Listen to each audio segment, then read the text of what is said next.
कविता के पाठकों को सादर नमस्कार। बनास जन के अंक 78 में प्रकाशित अरुण कमल की कविता सेवक। सेवक कविता के बारे में हम यहाँ विश्लेषण करने जा रहे हैं। बनास जन के अंक में प्रकाशित ये कविता, जिसका विश्लेषण सदाशिव श्रोत्री ने किया। सेवक किसका? सेवक वृद्ध पिता का, और सेवक बना रहे हैं बेटे बेटी जो पढ़ने के लिए घर से दूर दूसरे शहर में या दूसरे प्रदेश में या दूसरे देश में चले गए हैं। ऐसे में वृद्ध पिता की देखभाल करने का दायित्व किसका है? तो चूंकि नई संतति के पास पैसा है, सो वे उसकी देखभाल के लिए एक सेवक रख छोड़ते हैं।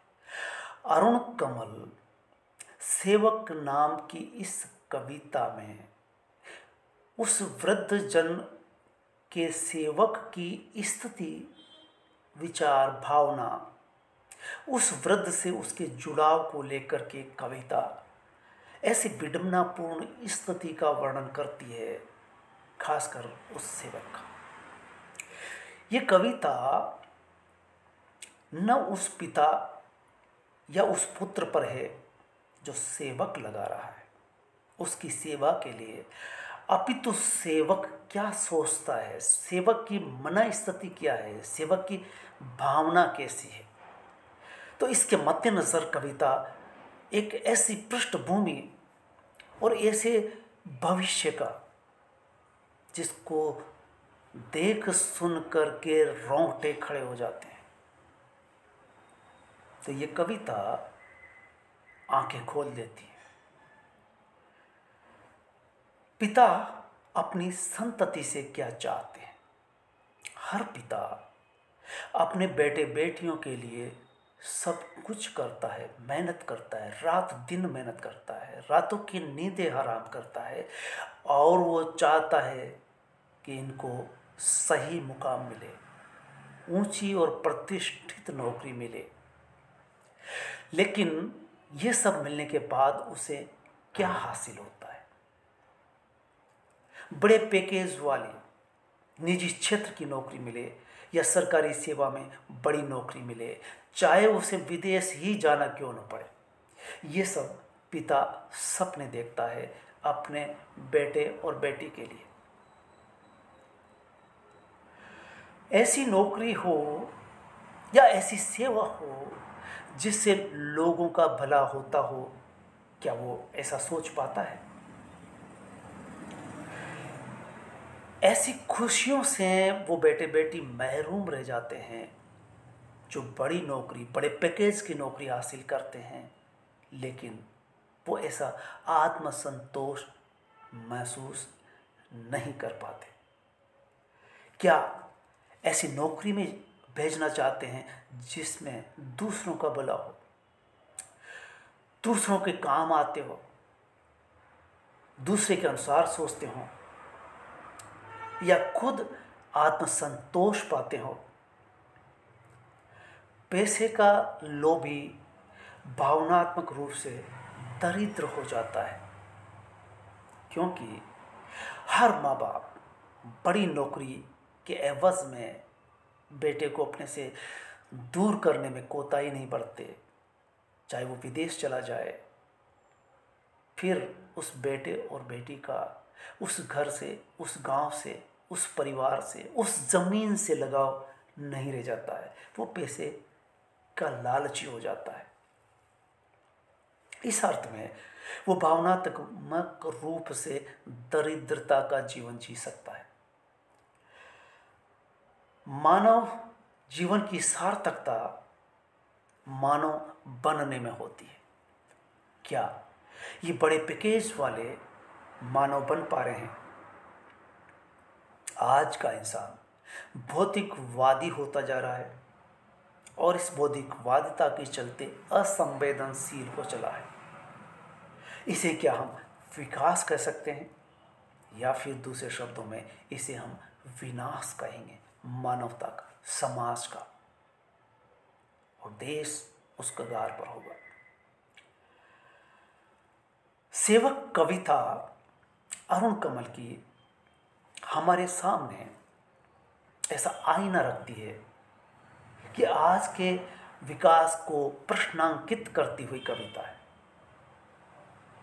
जो एक तरह से इसे विकास नहीं, हम अवनति कह सकते हैं। ऐसे बेरोजगार युवा जो अपनी मनमर्जी का रोजगार नहीं पा सका, नौकरी नहीं पा सका, अब उसे पेट भरने के लिए, जीवन चलाने के लिए कोई सी भी नौकरी चाहिए, और संयोग से उसे ये नौकरी मिलती है सेवा करने की, उस वृद्ध माँ बाप की जिसके बेटे बेटी उससे दूर चले गए हैं, दूर देश में रह रहे हैं, और वो उनकी देखभाल नहीं कर सकते, उनको नौकर के रूप में, सेवक के रूप में रख छोड़ते हैं, उसके बारे में बयां करती है। ऐसा युवा भावनात्मक रूप से जुड़ाव महसूस नहीं कर सकता। वो जो काम करता है, चूंकि उसका मनमाफी काम नहीं है, वो बेरोजगारी दूर करने के लिए काम कर रहा है, इसलिए उसके लिए भयावह स्थिति होती है, और भी ऐसी ही भयावह स्थिति का चित्रण इस कविता में मिलता है। ये ऐसी संततियों के बारे में है जो माँ बाप को छोड़ करके अपनी नौकरी, बड़े पैकेज के लिए दूर जा कर के रह रहे हैं। ऐसे वृद्ध जिन्होंने उनके लिए रातों की नींदें हराम की है, वो ऊंची पगार पर, ऊंचे पैकेज पर और बड़ी सैलरी पर दूर चले जाते हैं। वे दायित्वहीन हो चुके हैं और अपने माँ बाप के लिए एक सेवक की व्यवस्था करते हैं। कविता की पंक्ति देखिए, सेवक के बतौर कहते हैं, कितनी ही रातें इसी तरह मैंने जग कर बिताई, उन बीमार अपाहिज मरते हुए लोगों के साथ, जिनके लोग उन्हें छोड़ कहीं और चले गए, या जो बगल के कमरे में सोते रहे सटकर, और सुबह मुझे रात भर सेवा के बदले पैसे थमा दिए, दरवाजे भिड़ा लिए धूप से आंखें बचाते हुए। उसे रोज़ पगार मिल जाती है, और उसे पगार से मतलब है बेटे बेटी या तो बगल के कमरे में सोए रहते हैं, और वो रात भर उनके लिए, जिसकी सेवा के लिए लगाया गया है, बीमारी में सो नहीं पा रहा है, सिर दर्द है या पैर दर्द है, सिर दबा रहा है या पैर दबा रहा है, या बार बार दवा दे रहा है, या नींद नहीं आ रही है तो बात करना चाहता है तो उससे बतियाता भी है। इस तरह से सेवक उस वृद्ध की सेवा करता है। क्या क्या स्थिति बनती है, अगली पंक्ति देखिए।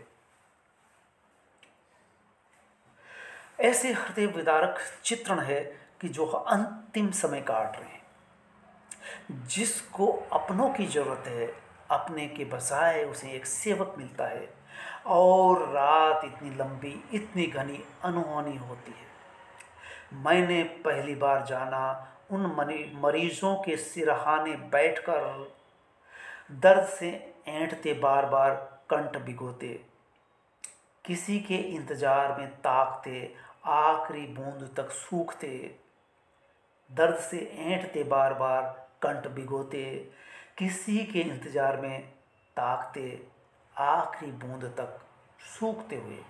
कभी जब वे सो जाते, खुले मुंह उनके दांत चमकते रात में, और तब लगता मैं उनके कितना करीब आ गया।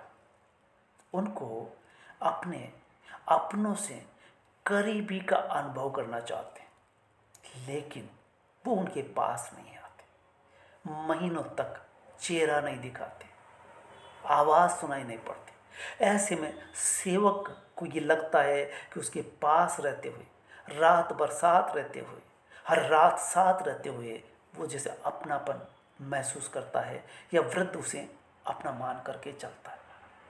इस तरह से करीबी रिश्तेदार की उनको ज़रूरत है, ऐसे में उसे किराए का सेवक मिलता है।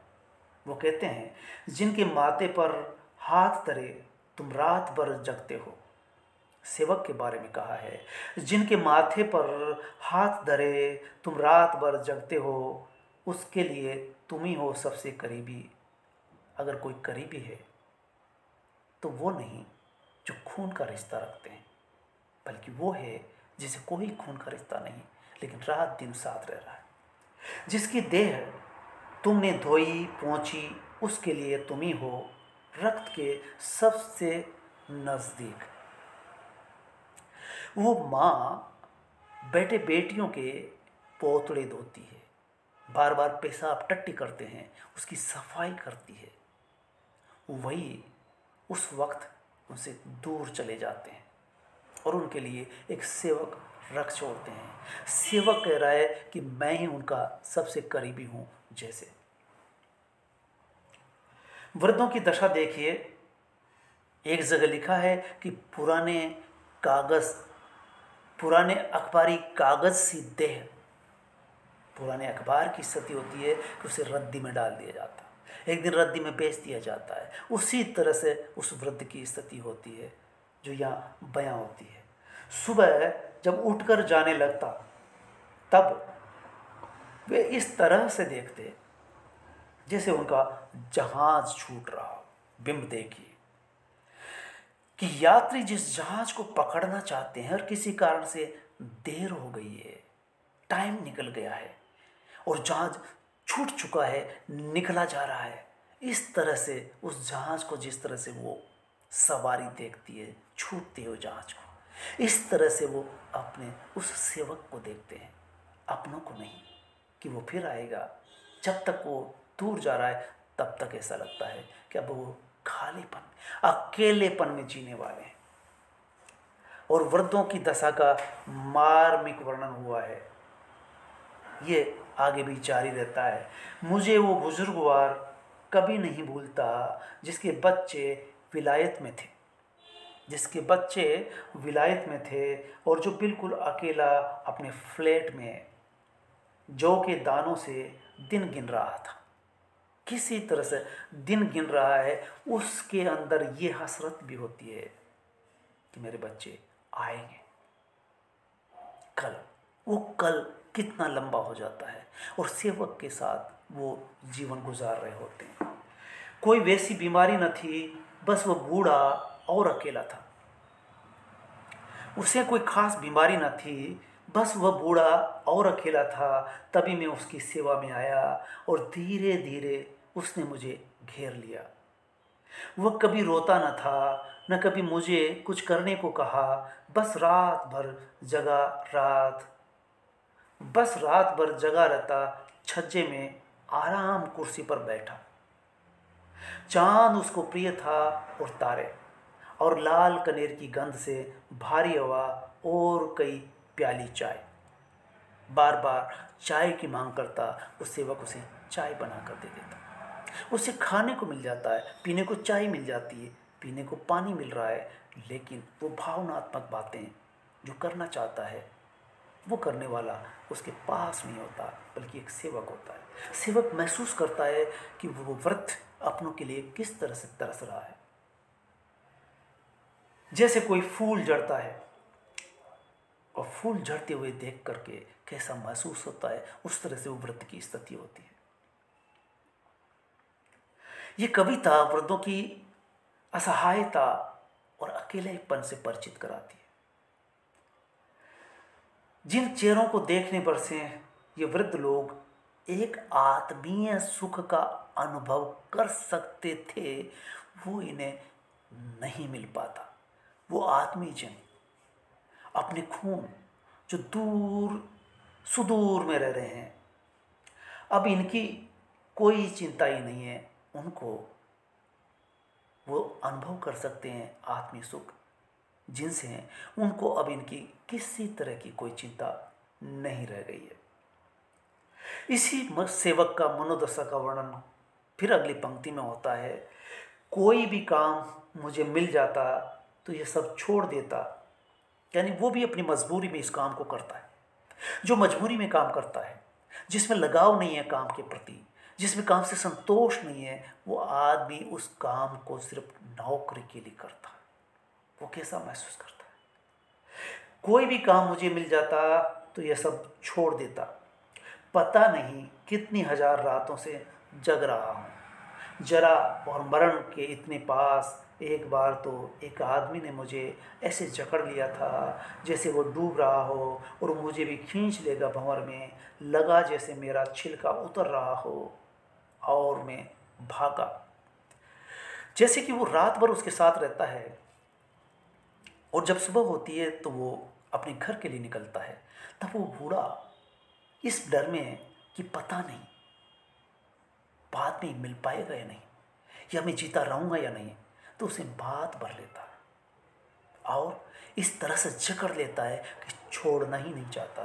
तब सेवक को ये लगता है, डर लगता है कि ये इस तरह से न दबीच ले। जैसे याद आता है कि जब धृतराष्ट्र भीम को अपनी बाहों में जकड़ता है, अपने पुत्र धृतराष्ट्र को भीम ने मार दिया था, उस भीम को जब वो जकड़ता है तो कृष्ण को ये पता था, इसलिए कृष्ण लोहे की भीम की मूर्ति उनके सामने रख देते हैं। तो कहा जाता है कि वो लोहे की भीम की मूर्ति चकनाचूर हो जाती है। धृतराष्ट्र में इतना आक्रोश था।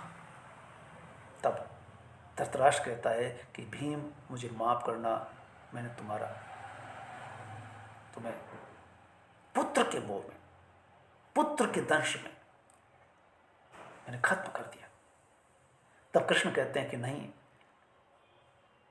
भीम फिर बगल से बोलता है, तो कई रोज मैं बच्चों के स्कूल के बाहर स्कूल टूटने के इंतजार में खड़ा रहता कि वह अपनी कच्ची सांसों से मुझे धो दे। उफ, मैं पेड़ होता, बार बार पत्तियां बदलता, कोई पक्षी अपने पुराने पंख झाड़ता, कोई पहाड़ी नदी सूखती भरती।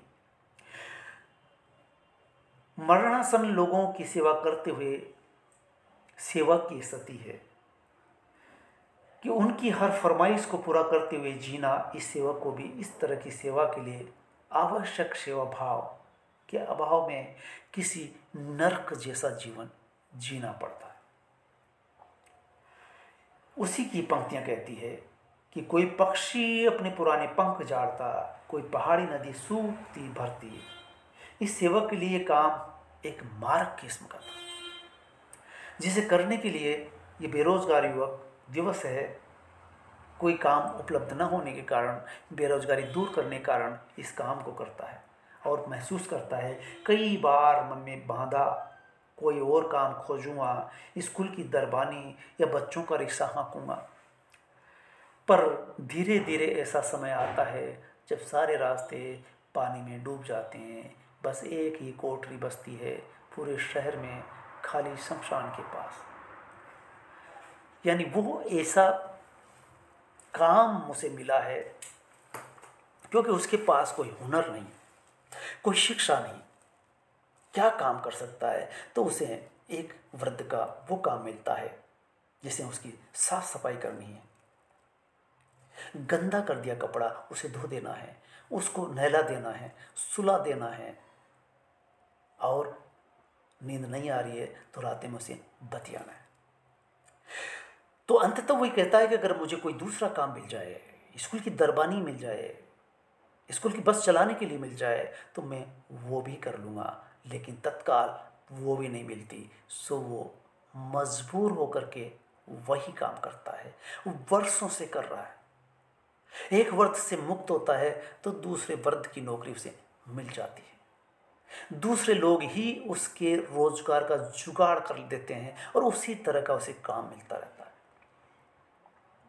मेरे ही पड़ोस में जैन परिवार, व्यापारी, अच्छे खाते पीते, 4-5 भाई, लेकिन वृद्ध पिता को अब कौन रखे।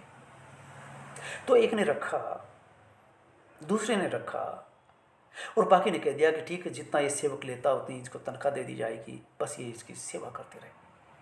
अगर कपड़े बिगाड़ते हैं तो कपड़े धो दे, नहला दे, सुला दे और इसके साथ रहे। ऐसा व्यक्ति पूरे मेरे शहर में नहीं मिला, दूसरे शहर से उनका कहीं से कब्र मिल गई थी, या व्यापारी परिवार में ऐसा चलन रहा होगा।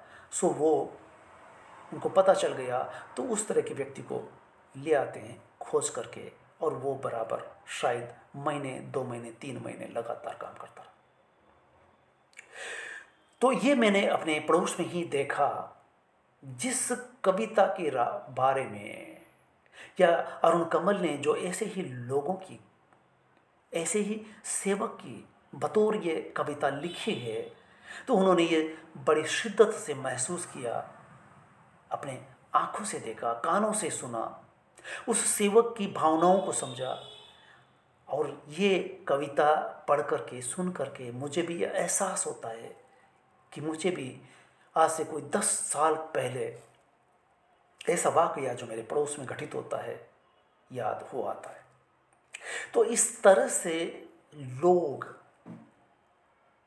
बेरोजगारी दूर करते हैं, लेकिन जो अपने हैं वो अपनों के लिए तरस जाते हैं। और जबकि सांझ का सफ़र पाठकों के हाथ में होंगी, उस पुस्तक में कोई 40 कहानियाँ ऐसे ही वृद्धों पर है, कोई 8-10 उपन्यास ऐसे ही वृद्ध लोगों पर है, जो अलग अलग वृद्धों की अलग अलग स्थिति को बयां करती है। लेकिन उन 40 कहानियों में और 8 उपन्यासों में इस कविता की तरह कोई सेवक अगर नजर आया है तो निर्मल वर्मा के अंतिम अरण्य उपन्यास में एक IAS जो वृद्ध हो चुका है और उनकी बेटी भी बाहर रहती है, पत्नी को वो साथ नहीं रखते या पत्नी साथ नहीं रहना चाहती, तो वो विज्ञापन देती है और विज्ञापन में लिख देती है कि एक वृद्ध ब्यूरोक्रेट की साथ रहना है, उसका नौकर है जो उनकी देखभाल करता है, लेकिन एक तीसरा ऐसा चाहिए जो उनके बारे में सोचे, महसूस करे, बात करे और उनको देख सुन करके लिखे, लिपिबद्ध करे, डायरी लिखे। तो कुछ इसी तरह का वाकया अंतिम अरण्य निर्मल वर्मा के उस उपन्यास में होता है, जिसमें वो पहाड़ पर जीवन गुजार रहे होते हैं। अंतिम मरने के सिवा अब उनके पास कोई दूसरा चारा भी नहीं है। बेटी बीच में आती है, 2-4 दिन ठहरती है, बात करती है और फिर अपने काम पर चली जाती है। नौकर वहाँ हैं, पहाड़ी नौकर। और दूसरा ये जो लगाया गया है भावनात्मक विचार के रूप में, एक ऐसा पत्रकार की तरह या लेखक की तरह जो उस व्यक्ति के, मरते हुए व्यक्ति के बारे में या उसके अंतिम समय में जो कुछ वो सोचता, महसूस करता है, उसके बारे में लिख सके, लिपिबद्ध कर सके। ऐसा क्यों कर हुआ? तो निर्मल वर्मा के ख्याल में रहा होगा कि ऐसे व्यक्ति के बारे में या उपन्यास जो लिखा जा रहा है, उपन्यास की एक शिल्प गढ़ा गया। तो इस तरह से कह सकते हैं कि सांस का सफ़र के यात्रियों की ऐसी मर्मस्पर्शी कहानियाँ हैं, जिसके कई रूप है। जितने वृद्ध होते हैं उनकी अपनी ही एक कहानी होती है, या एक मुकम्मल उपन्यास बन सकता है, या यूँ कहें कि इस तरह से जो जीवन गुजार रहे हैं, या बच्चे बच्ची जिनके साथ नहीं रह पा रहे हैं, या वो बच्चे बच्ची सक्षम है, पैसे वाले हैं, धनवान है, वो सेवक रख छोड़ते हैं जो उनकी देखभाल करता है। सेवक के बतौर कोई कविता कहानी मैंने नहीं पढ़ी। ये अरुण कमल की सेवक कविता जो आप बनास जंग के 78वें अंक में पढ़ सकते हैं, सुन सकते हैं, महसूस करते हैं। वो सदाशिव श्रोत्रिय इस कविता का विश्लेषण करते हैं। ये पढ़ते हुए मुझे लगा था कि इस पर एक वीडियो के बतौर ऐसे पाठकों तक जिन तक बनास जंग नहीं पहुंच पाता या ये कविता भी नहीं पहुंच पाती, तो ऐसे एक पाठक या श्रोता जो YouTube इस चैनल से जुड़े हुए हैं वो ये महसूस कर सके कि सेवक कविता में वृद्ध जन की स्थिति या उस वृद्ध का सेवक होने को कैसा, क्या कर महसूस करता है, ये आप सेवक कविता के माध्यम से इस वीडियो में महसूस कर सकते हैं। और भी आगे आप विस्तार से जानना चाहते हैं तो सांझ का सफ़र जो अनुज्ञा से निकली है वो पढ़ते हुए वो वृद्ध जन भी या युवा पीढ़ी भी पढ़ करके महसूस कर सकती है। उस पुस्तक से यह एहसास शिद्दत से होता है कि जो आज इनके साथ हो रहा है कल हमारे साथ वैसा ही हो सकता है। और यही कारण है कि ये कविता या वो कहानियाँ या वो आठ उपन्यास या अंतिम अरण्य, समय सरगम, कृष्णा सोबती का या चार दरवेश, तो इस तरह के उपन्यासों को पढ़ते हुए पाठक को यह शिद्दत से महसूस होता है कि समय स्थिर नहीं होता, ये सब कुछ यहाँ अनित्य है। जो आज है कल नहीं रहेगा, और जो कल वालों के साथ आज हो रहा है वो उन युवाओं के साथ भी वैसा ही मंजर सामने आने वाला है। तो साथियों, सेवक कविता अरुण कमल की और बनास जन के अंक 78 में इस कविता पर लिखा हुआ सदाशिव श्रोत्रिय के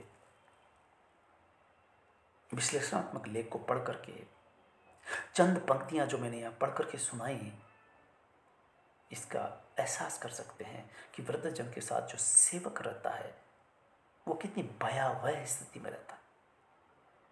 कई बिंब यहाँ खड़े होते हैं, पाठक के सामने एक बिंब खड़ा होता है या पढ़ते हुए पाठक के रोंगटे खड़े हो जाते हैं। साथियों, धन्यवाद। आज इतना ही, फिर मिलेंगे।